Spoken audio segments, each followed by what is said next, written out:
സിറിയക്, ഇടുക്കി നെടുങ്കണ്ടത്ത് നിന്ന് വരുന്നു. ഞാൻ ജൂലൈ 27, 2023 ആദ്യമായി ഇവിടെ വന്ന് ഉടമ്പടി എടുത്തത്.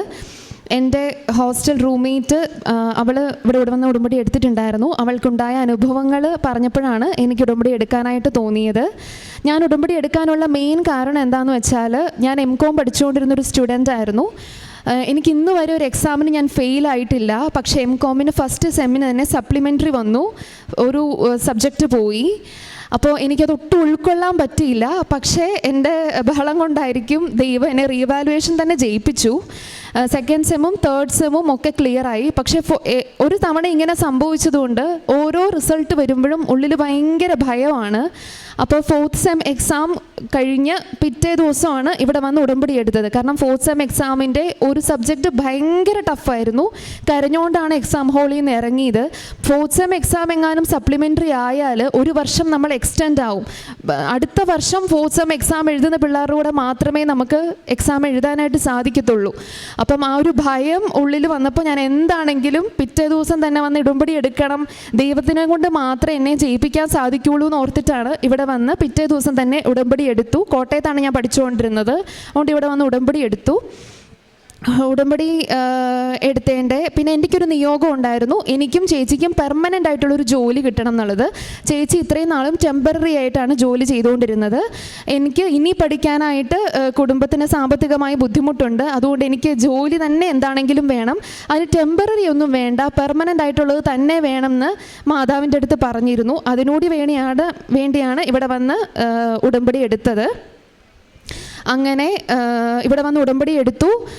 ജൂലൈ 28 എനിക്കൊരു ഓൺലൈൻ അസസ്മെൻ്റ് ഉണ്ടായിരുന്നു. ഫെഡറൽ ബാങ്കിൻ്റെ ജൂനിയർ മാനേജ്മെൻറ്റ് ഗ്രേഡ് സ്കെയിൽ 1 എക്സാമിൻ്റെ അസസ്മെൻ്റ് ഉണ്ടായിരുന്നു. കുറേ എക്സാംസ് നമ്മൾ ക്യാമ്പസിലിരിക്കുമ്പോൾ തന്നെ എഴുതുന്നതാണ്. അത് ടീച്ചേഴ്സ് വന്നിങ്ങനെ പറയും, ഒരാഴ്ചയ്ക്കുള്ളിൽ ഇങ്ങനെ ഒരു എക്സാം ഉണ്ട്, അപ്ലൈ ചെയ്യണം. ആ ഒരു സെയിം ലാഘവത്തോടു കൂടിയാണ് ഞാൻ ഈ എക്സാമും അറ്റൻഡ് ചെയ്തത്.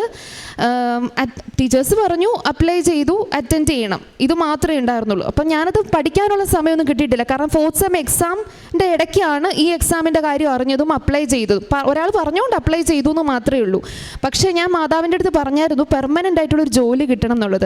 PG ക്വാളിഫിക്കേഷൻ വേണ്ട ഒരു എക്സാം ആയിരുന്നു ഫെഡറൽ ബാങ്കിൻ്റെ ഈ ഒരു എക്സാം.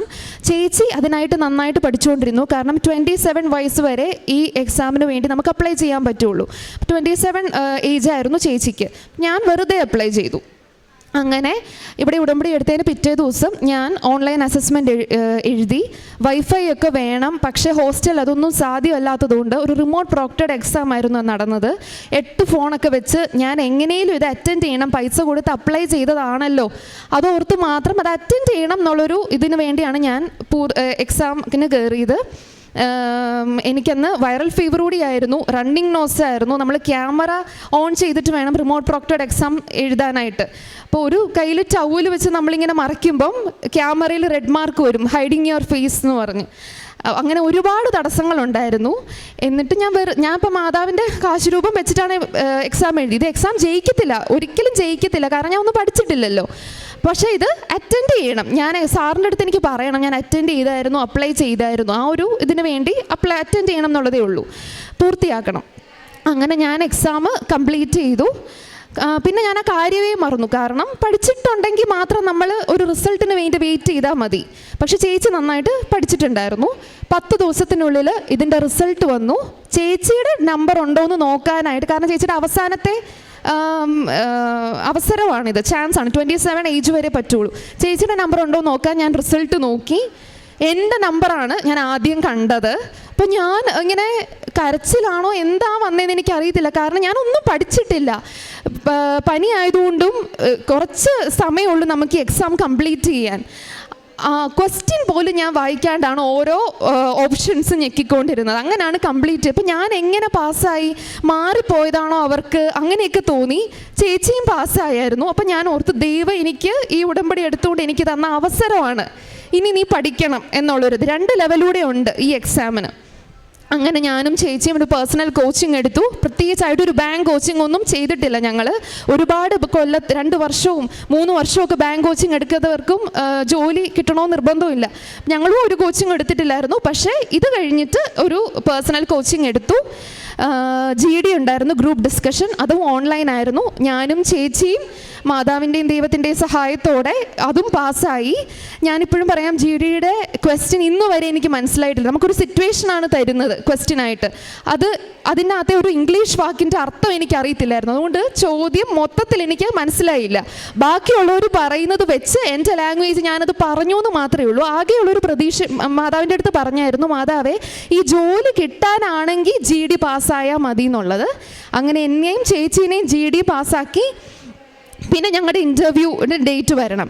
ഇൻ്റർവ്യൂവിൻ്റെ ഡേറ്റ് സാധാരണ വരുന്നത് 2 വീക്സ് ഗ്യാപ്പ് ഇട്ടിട്ടാണ്. അപ്പം എനിക്കൊന്നും പഠിക്കാനായിട്ട് ഇൻ്റർവ്യൂവിൻ്റെ നമ്മുടെ മെറ്റീരിയൽസ് എന്ന് പറഞ്ഞാൽ ഒരുപാടുണ്ട്. കടൽ പോലെ ഇങ്ങനെ കിടക്കുക. എവിടെ നിന്ന് പഠിക്കണം, എങ്ങനെ പഠിക്കണം, കാരണം എവിടെ നിന്നും അവർക്ക് ചോദിക്കാം. ഓൾ ഇന്ത്യ ലെവലിലുള്ള എക്സാമാണ്. അപ്പോൾ എനിക്കങ്ങ് പഠിക്കാനൊരു സ്റ്റാർട്ടിങ് ട്രബിൾ വരുന്നു. എനിക്ക് പഠിക്കാനും പറ്റുന്നില്ല. പഠിക്കാതിരുന്നാൽ ദൈവം തന്ന ഈ അവസരം ഞാൻ നഷ്ടപ്പെടുത്തുവാണ്, അങ്ങനെ ഒരു തോന്നലുണ്ട്. അപ്പോൾ ഞാൻ മാതാവിൻ്റെ അടുത്ത് പറഞ്ഞു, മാതാവേ എല്ലാവർക്കും 2 ആഴ്ച ഗ്യാപ്പിലാണ് ഡേറ്റ് വരുന്നത്. അത്രയും ദിവസം വന്നാൽ എനിക്ക് മടിയാവും. അപ്പോൾ ഒരു 10 ഡേയ്സ് മതി, പേടിച്ചാണെങ്കിലും പഠിക്കാമല്ലോ, 10 ദിവസമല്ലേ ഉള്ളൂ. അങ്ങനെ ഓർത്ത് ഞാൻ വെറുതെ മാതാവിൻ്റെ അടുത്ത് ഇങ്ങനെ സംസാരിക്കണ പോലെ പറഞ്ഞോളൂ. പിന്നെ ഞാൻ ആ കാര്യം മറന്നുപോയി. സെപ്റ്റംബർ 19 ഞാൻ മാതാവിൻ്റെ അടുത്ത് ഇങ്ങനെ പറഞ്ഞത്. സെപ്റ്റംബർ 20 എനിക്ക് മെയിൽ വരുവാണ്. സെപ്റ്റംബർ 30 എനിക്ക് ഇൻ്റർവ്യൂ ആലുവയെ വെച്ച് നടക്കുന്നു. മെയിൽ വരുക. 10 ദിവസം. ആർക്കും 10 ദിവസം ഗ്യാപ്പ് ഇട്ട് വന്നില്ല. എല്ലാവർക്കും 2 വീക്സ് ആണ് ഗ്യാപ്പ്. അങ്ങനെ എനിക്ക് മാതാവ് അത് സാധിച്ചു തന്നു. അങ്ങനെ ഇൻ്റർവ്യൂവിൻ്റെ ഡേറ്റ് ആലുവയെ വെച്ച് ഇൻ്റർവ്യൂ നടന്നു. കുറേ പൊട്ടത്തരങ്ങളൊക്കെ ഞാൻ ഇൻ്റർവ്യൂവിന് അരമണിക്കൂറുള്ള ഇൻ്റർവ്യൂ ആണ് പറഞ്ഞിട്ടുണ്ട്. എന്തൊക്കെയോ വെച്ച് മാതാവ് കാണിച്ചു തന്ന കുറേ ക്വസ്റ്റ്യൻസ് ഉണ്ടായിരുന്നു അന്ന് രാവിലെയും. അതൊക്കെ അവരെന്നോട് ചോദിച്ചു, എന്തൊക്കെയോ പറഞ്ഞു.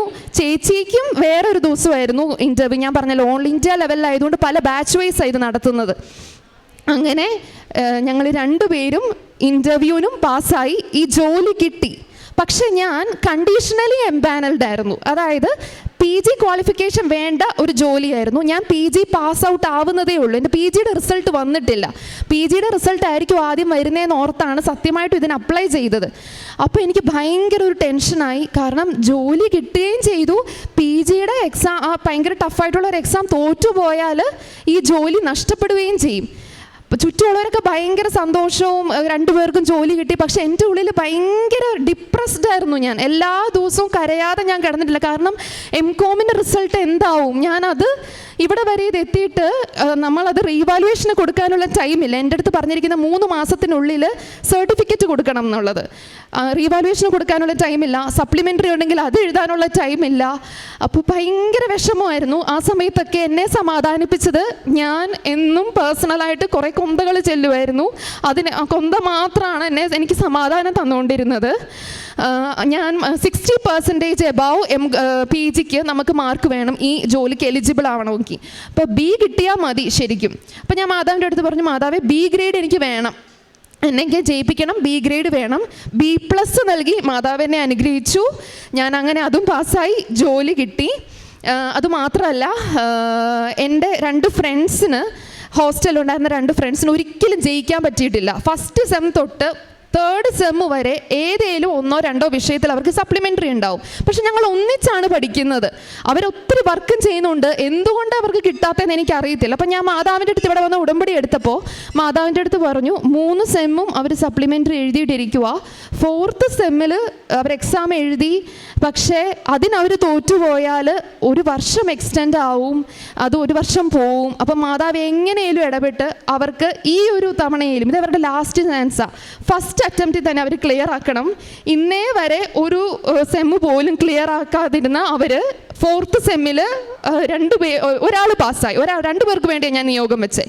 ഒരാൾക്ക് 1 വിഷയം പോയി. അപ്പം ഞാൻ പിന്നെയും മാതാവിൻ്റെ അടുത്ത് അന്ന് കരഞ്ഞു പറഞ്ഞു, മാതാവ് എൻ്റെ പ്രാർത്ഥനക്കുറവിൻ്റെ ആയിരിക്കും ചിലപ്പം അവൾക്ക് 1 എണ്ണം പോയത്. അപ്പം ഞാൻ അവളോട് പറയുക, ഇപ്പം തന്നെ റീവാലുവേഷന് കൊടുക്കണം, മാതാവ് ജയിപ്പിച്ചോളൂ. പിന്നെ ഞാനത് മറന്നേ പോയി. പക്ഷേ ഒരു 2 വീക്സിന് മുന്നേ അവൾ റീവാലുവേഷൻ്റെ അവളുടെ റിസൾട്ട് വന്നു.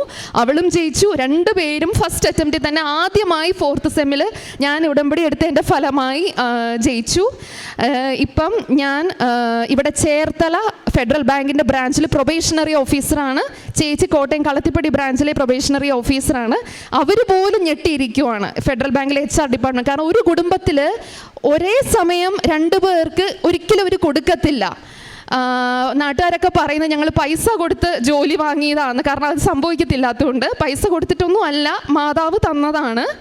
അങ്ങനെ ഇത്രയും കാര്യങ്ങളാണ് എനിക്ക് ജീവിതത്തിലുണ്ടായത്. അതുപോലെ തന്നെ ആത്മീയ ജീവിതത്തിൽ കുടുംബ പ്രാർത്ഥന മാത്രം ചൊല്ലിക്കൊണ്ടിരുന്ന ഒരാളാണ് ഞാൻ. പക്ഷേ എൻ്റെ എല്ലാ വിഷമഘട്ടങ്ങളിലും എന്നെ സഹായിച്ചത് കൊന്തയാണ്. പിന്നെ എന്നെ സ്ട്രൈക്ക് ചെയ്തുകൊണ്ടിരുന്ന ഒരു വചനമുണ്ട്, ഏശയ്യ 35. ഞാൻ എന്നും മുടങ്ങാതെ വായിക്കുന്ന ഒരു വ്യക്തിയാണ്. എൻ്റെ ഫ്രണ്ട് പറഞ്ഞിട്ട് വായിക്കാൻ തുടങ്ങിയതാണ്, ഐശ്വര്യപൂർണമായ ഭാവി. അതിലൊരു വചനം എന്നെ എന്നും ശക്തിപ്പെടുത്തുമായിരുന്നു. നിത്യമായ സന്തോഷത്തിൽ അവർ മുഴുകും, അവർ സന്തോഷിച്ചുല്ലസിക്കും, ദുഃഖവും നെടുവീർപ്പും അകന്നു പോകും. ഈ ഒരു വചനം അതാണ് എന്നെ ശക്തിപ്പെടുത്തിക്കൊണ്ടിരുന്നത്. പിന്നെ ഞാൻ ഇവിടെ വന്ന് സ്റ്റേജിൽ ഈ അനുഗ്രഹങ്ങളൊക്കെ കിട്ടുന്നതിന് മുന്നേ തന്നെ ഞാനൊരു സ്ക്രിപ്റ്റ് തയ്യാറാക്കി ഞാനിത് പ്രാക്ടീസ് ചെയ്യുമായിരുന്നു. അതായത് ഞാൻ ഇങ്ങനെയൊക്കെയാണ് പറയാൻ പോകുന്നത്, അതുകൊണ്ട് പെട്ടെന്ന് എനിക്ക് അനുഗ്രഹം തന്നോളൂ, ഞാനിതൊക്കെ പറയും, അങ്ങനെയൊക്കെ വരെ പ്രാക്ടീസ് ചെയ്തുകൊണ്ടിരുന്ന ആളാണ്. പിന്നെ ഉപവാസം എടുക്കുന്ന സമയത്താണെങ്കിലും ഭയങ്കര ബുദ്ധിമുട്ടിയാണ് ഞാൻ ഒരു നേരം വരെ ഭക്ഷണം ഉപേക്ഷിക്കുന്നത്. പക്ഷെ ഞാൻ ചെയ്തുകൊണ്ടിരുന്നത് ഭയങ്കര സ്റ്റാർവിംഗ് ആയിട്ട് വിശക്കുമ്പം ഞാൻ പെട്ടെന്ന് പോയി ബൈബിൾ എടുത്ത് വചനം വായിക്കും, കൊന്തകൾ ചെല്ലും. അങ്ങനെയാണ് വിശപ്പടക്കിക്കൊണ്ടിരുന്നത്. അങ്ങനെയാണ് ഞാൻ ഉപവാസമൊക്കെ എടുത്തത്. അങ്ങനെ ദൈവം എന്നെ വലിയ നന്മകൾ നൽകി, അത്ഭുതകരമായി. ഞാൻ എൻ്റെ PG പാസ് ഔട്ട് ആവുന്നതിന് മുന്നേ തന്നെ പെർമനൻ്റ് ആയിട്ടുള്ളൊരു ജോലി കിട്ടി. ദൈവം എന്നെയും എൻ്റെ ചേച്ചിയെയും അനുഗ്രഹിച്ചേക്കുവാണ്. ചേച്ചിയുടെയും ലാസ്റ്റ് ചാൻസ് ആയിരുന്നു. എൻ്റെ ഫ്രണ്ട്സിനെ ദൈവം സഹായിച്ചു. അങ്ങനെ വലിയൊരു എൻ്റെ അമ്മയ്ക്ക്, മാതാവിനും എൻ്റെ ഈശോയ്ക്കും ഒത്തിരി നന്ദി. എൻ്റെ ഫാമിലി ഒത്തിരി എന്നെ സപ്പോർട്ട് ചെയ്യുന്നുണ്ടായിരുന്നു. എന്നെ പ്രേക്ഷിത പ്രവർത്തനങ്ങൾ ചെയ്യാനൊക്കെ സഹായിച്ചത് എൻ്റെ അമ്മയാണ്. ബിക്കോസ് എനിക്ക് പൈസയൊന്നും ഇല്ലല്ലോ. അപ്പം ഞങ്ങളാണ് ഫുഡ് പാക്കറ്റ്സ് ഒക്കെ കൊടുക്കുമായിരുന്നു. പല ഓർഫനേജുകളിലൊക്കെ പോയി ഭക്ഷണം കൊടുക്കുമായിരുന്നു. അങ്ങനെയൊക്കെ ചെയ്യുമായിരുന്നു. പൈസ കൊടുത്ത് സഹായിക്കുമായിരുന്നു. അങ്ങനെയൊക്കെ ചെയ്യുമായിരുന്നു. അതിനൊക്കെ ഒത്തിരി നന്ദി പറയുന്നു. എന്നെ സപ്പോർട്ട് ചെയ്യുന്നതിനും എപ്പോഴും ശക്തിപ്പെടുത്തുന്നതിനും ഈശോയ്ക്കും മാതാവിനും ഒത്തിരി നന്ദി.